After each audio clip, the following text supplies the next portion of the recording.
Today's daf is daf Chaf Beis, and we're going to begin on the bottom of Chaf Aleph Amid Beis, where we left off yesterday with Gufa, which is four and change up from the bottom.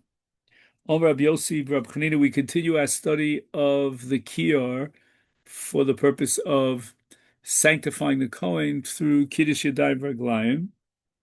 Kol Kiyar she'ein bo kidei l'kadish arba kodim mimenu ein makadshim bo. The minimum amount of water that's in the kiyar and makes the kiyar qualifies the kiyar for Kiddush Yadayim Raglayim is it has to have enough water for four different kohanim to be Mekadesh Yadayim Raglayim. Shneimar, and we learn it from Moshe. V'rochtu mimenu Moshe v'Aaron ubonav. Now, at this point, Aaron is left with Elazar Nitamar after the death of Nadav Avihu, so there are four Kohanim all told. Meisvei. The Gemara raises the following objection. The Brisa says, Kol hakelim mekadshim bein sheyesh behem revius. For Kiddush Yadayim Raglayim, any kli that has a revius, or bein she'ein behem revius, even if it doesn't have a revius, ubilvad sheyu kli shores. So it doesn't have to be the kiyar, it could be any kli shores, and it doesn't have any minimum amount of water. There's no minimum requirement. Even less than a revius is enough. Omar of Adabarava, bekodeach betocho. The case is where he attaches one kli into the kiyar. He bores a hole in the kiyar, on the side of the kiyar, and he puts a kli in. The water from the kiyar is now flowing into that kli, and the Kohen will now do Kiddush Yadayim Raglayim in that kli, and since the water is coming from the kiyar, therefore it has the same status as the kiyar. And the amount of mayim in the kli that he's doing his Kiddush Yadayim Raglayim is minimal. There's no volume that's necessary because the kiyar has enough for four kohanim, and this is an extension of the kiyar. So now the Gemara doesn't understand how is it that the Brisa says that you need a kli shares for Kiddush Yadayim Raglayim, and that can be accomplished even if the kli shares is not the kiyar itself. So the Gemara asks, "V'hami menu amar Rachmana."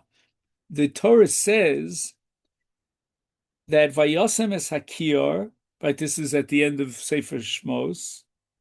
Bein ol moed bein mizbeach v'yitain shama mayim l'rochza v'rochzu mimenu Moshe v'Aaron ubonav. Mimenu means from it. So how could it possibly be that they're washing the hands not from the kiyar but from some other kli? And the Gemara answers yirchatzu l'rabos kli shares. There's an extra word in the pasuk because the pasuk says v'rochzu mimenu, as we saw originally, and then in the very next pasuk it says yirchatzu kasher tziva Hashem es Moshe. So why the double language? Why the extra redundant word yirchatzu? It's coming for a ribui, and it's coming b'marba any kli shares, even if it's not the kiyar, and even though it's not mimenu, but nevertheless it functions and is valid for Kiddush Yadayim Raglayim. So what says Yihachi Kli Chol Nami? Why do you require a Kli Shares? Why not just say Yirchatzu tells us that he just has to wash his hands and his feet, and it doesn't have to be in a Kli Shares, it could be a Kli Chol. Amar Abaye Kli Chol Lo Matzah. We're going to derive from logic, from an analysis of a kavachomer, that a kli chol is out of the question. And that's going to be derived from kano. What is kano? Kano is the base on which the kiyar was standing. And this kano had apparently an open area, and you could fill it up with water. And yet, even though the kano, this stand that was used to hold the kiyar, even though it was included in the process of creating a klisharis, which means it had meshicha b'shem and mishcha, nevertheless, it is not does not qualify for kiddush yadayim reglaim. If you would fill up the kano, there would be no possibility of kiddush yadayim reglaim. Ma kano shenimshach imo, even though the kano had the meshicha b'shem and mishcha together with the kiyar, and therefore it had the status of a klisharis. Nevertheless, Eino Mekadesh, if you were to pour the water into the kano and then try to use that water in the kano for Kiddush Yadayim, it would not be valid. It's Klichol. How much more so Klichol, which is not Eino Nimshach Imo, it doesn't even have any high quality status of Mashicha, is Eino Din She'eino Mekadesh. Certainly, it goes without saying that you cannot be Mekadesh Yadayim V'Raglayim in the water of the kano. And therefore, in a klichol, which is even on a lower level than kano, it doesn't even have the original meshicha b'shem and mishcha. Certainly, that would not qualify. Now he has here a discussion on the bottom exactly, how you could accomplish. What was the havamina that you could accomplish kiddush yadayim raglayim in the kano? He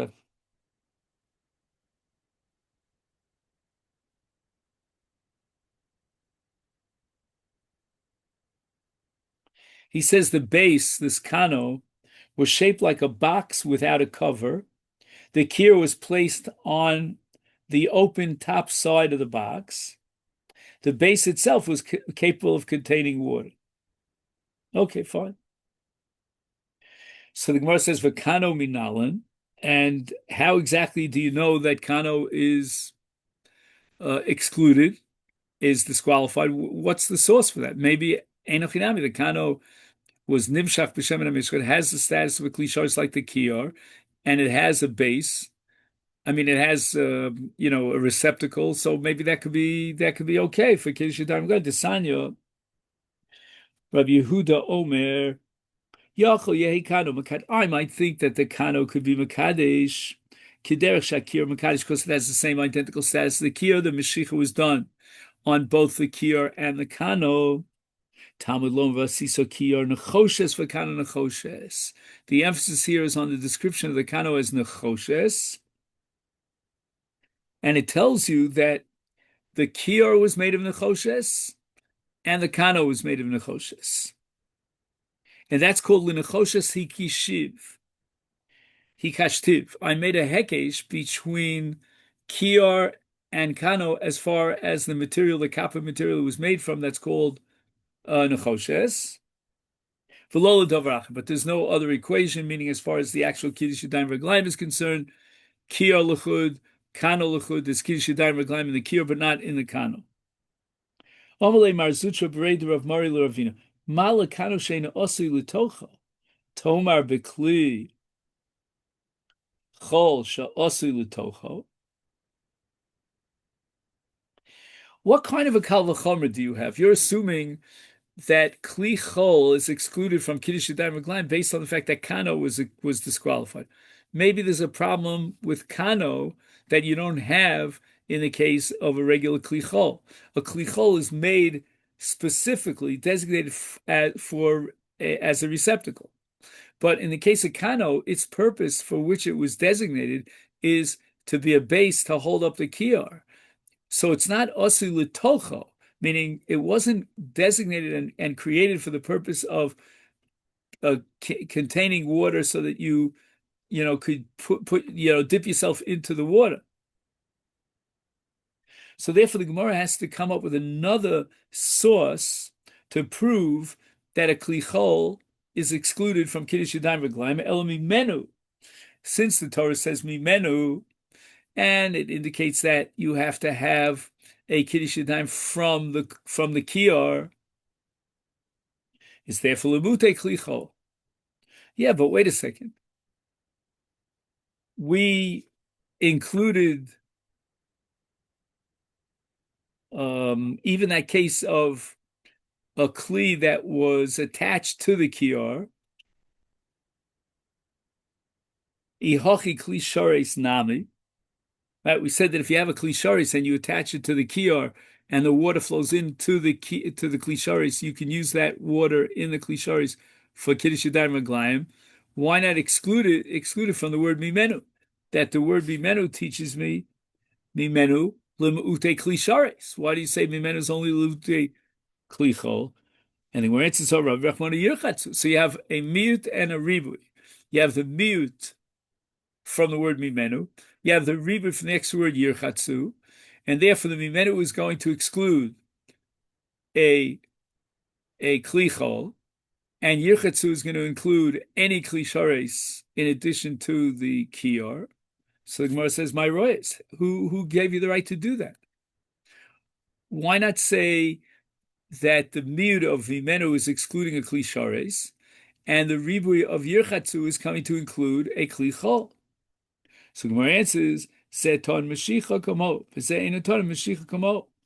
A kli shares had mashicha that elevates it to a higher status, obviously, but a secular, shall we say, a mundane, non-sacred kli that didn't have a Mashiach b'Kli Shares. I'm sorry, Mashiach b'Sheven HaMishcha, and therefore it's on a lower level. And therefore, if you have one miut and one ribu, it's more logical to exclude through the miut a Kli Chol that doesn't have Mashiach. Omrei Shlokish Kol HaMashlim L'mei Mikvah Mashlim L'mei Kiyur. Okay. Now, mikvah requires 40 sa. You and I might think that 40 sa has to be pure water without any other additions of liquids, of other liquids. But the truth is that there are a whole bunch of liquids that could integrate into the 40 sa that you added to water, and it's mashlim. It completes the shear of 40 sa. Just to mention these substances, snow, ice, even sea salt. Then there's something called liquid mud, which we're going to talk about now.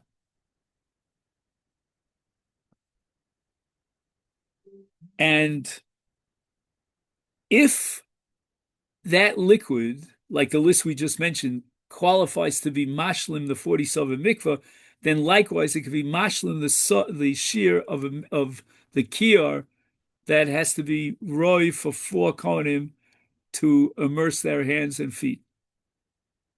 However, says Reish Lakish, l'revius eno mashlim. Now, what does he mean by revius? Well, who spoke about revius? Revius is a reference to an obligation called netilas yadayim. And netilas yadayim requires that the vessel that's holding the water that you pour from onto your hands has to hold a revius of mayim. And you can't add ice, sea salt, liquid mud. None of those liquid substances would be integrated to form the shear of a revius for netilas yadayim.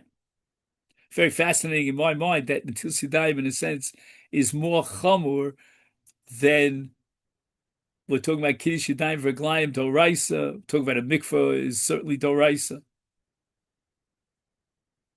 So that although, says Reish Lakish, you can add these different liquid substances into the original 40 sa to integrate and make up the 40 sa, but they cannot be used to make up the revius that's necessary as a requirement for netilas yadayim. So Gemara says, "Lemute mai." When Reish Lakish establishes that liquid that's not pure water is excluded from the dalid, from the revius of netilas yadayim, what liquid substance did he have in mind? Ilem lemute titanido. Titanido is that liquid mud. He says, "Hey chidomi, there are different types of liquid mud. There are thick types and very liquidy, watery ones. Either para shocha v'shosim menu. If it's very liquidy, it's really watered down mud. Even a cow, or only a cow, I should say, a cow would drink from that muddy water. Is that feel nami? Well, if a cow will drink from it, it must be water. And if it's water, it should be mashlim the shear of dalid of I keep saying dalid, but of revius for the tils yadayim. The e ain parashocha v'sosameru. But if it's so thick that the cow won't drink it because it's mud, it's not water, then I feel a mikveh nami and it would not qualify even for the 40 sa of a mikveh. And yet Reish Lakish says that those liquids that qualify for a mikveh could qualify for the kiyar, but not for revius. Well, if they can't qualify for revius in this case, they can't qualify for the arboim of a mikveh, because if the cow won't drink from it, it's not a drink at all. It's not a liquid. It's a solid. Ella, the Gemara says, "Levute yavchushin adumin." Okay, so I could only translate this. These are tiny wingless insects that develop from the water. So I don't know. This is based, I think, on the science, of the time of the Gemara. Or maybe these insects, I don't know if it's spontaneous generation, or maybe it means that these insects live in the water always. They're born in the water, they live in the water. And I feel, right, okay. So the Gemara thinks that maybe these these little bugs that develop from the water can be integrated into the 40 sa to make up the volume of 40 sa for a mikveh and the shear of kior, but not for the tils yadayim. So Gemara says, "Afilu beinayu nami." This is an unbelievable Gemara. The Gemara says if you had 40 sa of these insects, then that would qualify as a mikveh. It's like these insects have the status of water because they were generated by the water. And I'll prove to you from a brisa. Reb Shimon Gamliel Omer, Kol shetchilas briyosav v'namayim. It was developed in the water or by the water, from the water. I don't know exactly what the science here is. Matbilimbo, you could actually use it as a mikveh.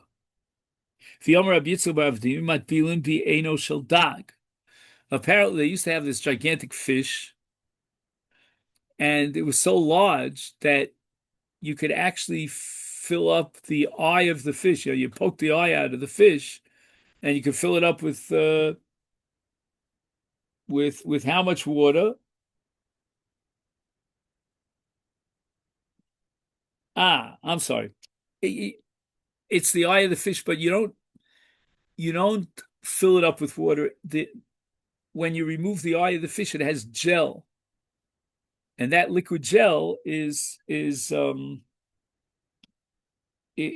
considered like mayim, and it could be used as a mikveh. Why? Because it was created by the water.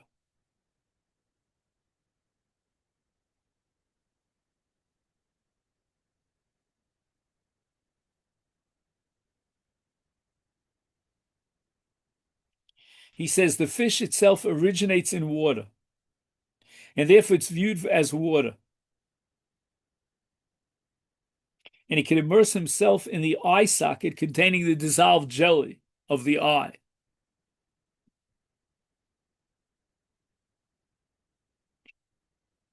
Omar Rav Papa, and now Rav Papa is going to offer an explanation of Reish Lakish. Lem'ute nosan sa'ah v'notal sa'ah. So this is a principle called kama kama bata. What do I mean? Let's say, for example, you have 40 sa, and it's a kosher mikveh. You have the volume necessary for the mikveh. Now, he adds these other liquids like ice and sea salt and whatchamacallit, the liquid mud that's very liquidy, and even a paro would drink from it. And he adds a saw. So now at this particular moment in time, he's got 41 saw. Then he removes a saw from the mikveh. So basically what he has now is 39 plus 1, 39 pure water and one of the other liquids, one saw of the other liquids. But that's okay. Why? Because since he had 40 saw and he added a saw of these liquids into the mikveh, that becomes batel, becomes part of the mikveh, so that even if he removes the saw afterwards, he still has 40 saw and it's a kosher mikveh. However, he can't pull the same shtick in the case of the Netilas Yadayim. That's Reish Lakish's point. So if he started with four, I'm sorry, if he started with a revius, see, a revius is 1/4. That's why I keep saying 4. Okay. If he starts with a revius of Mayan, he adds a revius of ice, and then he removes the revius, it's not kosher for Netilas Yadayim. The Snan mikveh sheyesh bo arboim saw mechuvanos has exactly 40 saw.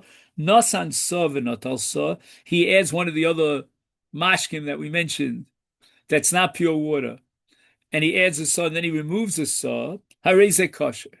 The mikveh is kosher because every part of that saw that he adds to a mikveh that's already got 40 saw is batel. It loses its identity. Rabbi Yochanan ad rubo. You can only do this to a mikveh up to the point that you still have a rove of pure mayim. If at some point you remove so much from the mikveh, then it's absolutely clear mathematically that what you added and makes up most of the water is this non-water liquid, then it's possible. Omra Papa, im kadach bo revius, matbilin bo mechatim v'tzinorios, hol mechshera de mikvah asi. So what happens now? He drills a hole in the wall of the mikvah, and in that hole that he drew, there's a revius of mikvah water flowing into that hole. He can now take these very small utensils, they're needles or spinning forks, they're little kind of things, and he could be tovel them and baksha them in the revius. Rabbi Yirmi Amar Eish Lakish may mikvah ksherim lemei kiyar. You could take water from a mikvah and pour it into the kiyar, and that's fine, no problem. Lememra, does this mean to tell us Dilo mayim chayim ninu? Do we need flowing water for the kiyar? We do not need flowing water for mikvah. The word mikvah means, by just etymologically, it means collected water. So if you collect water and it wasn't put in any kli, it's in the ground, then it's a kosher mikvah. And now we're saying that even for the mei kiyar, the mikvah water is kosher, even though it's not mayim chayim. It doesn't flow from a spring. And that can't be. V'asani, we have a brayso that says, b'mayim, right? It says, v'rachtu b'mayim with regard to kiddush yadayim reglaim, v'lo b'yayin, right? You got to use water and not wine. B'mayim v'lo b'mazug, and even if the wine is somewhat diluted, but it's still, it's a mixture of wine and water, but it's, let's say, 2/3 water and 1/3 wine, and it's still considered wine. And b'mayim l'rabo sharmayim, and the word b'mayim, v'rachtu b'mayim, is coming to add water that's not mayim chayim, kavachol lemei kiyur. In other words, if wine, insofar as it's not mayim, is excluded from a mikveh, then certainly it's excluded from kiyur, from kiddush yadayim v'glayim. As if to say that there's some sort of an equation here between may mikveh and may kiyur. My love, shouldn't we say it means the mayim chayim ninu? That just like, I'm sorry, when I say equation, maybe that's not a good word, meaning that kiyur is even on a stricter level than mikveh, because kiyur requires mayim chayim, but you just established that a kiyur doesn't require mayim chayim. Lo, the kodesh.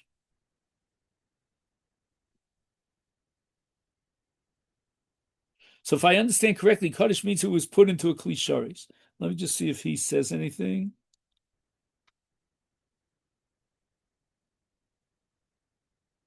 Oh, I don't find it here, but I don't think I need any support for this one.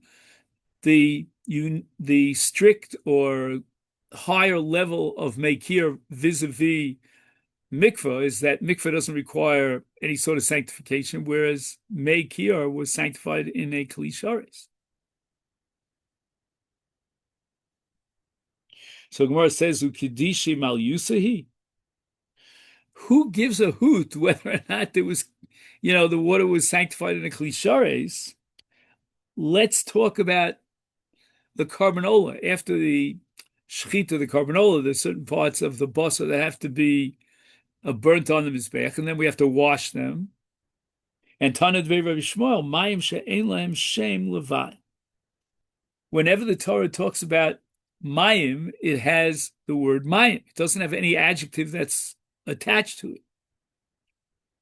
And therefore, we need mayim she'ein lahem shem levai.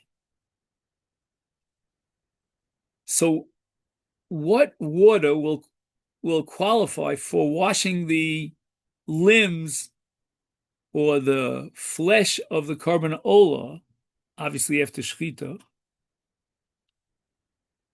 It's mayim, pure mayim, without any sort of adjectival description.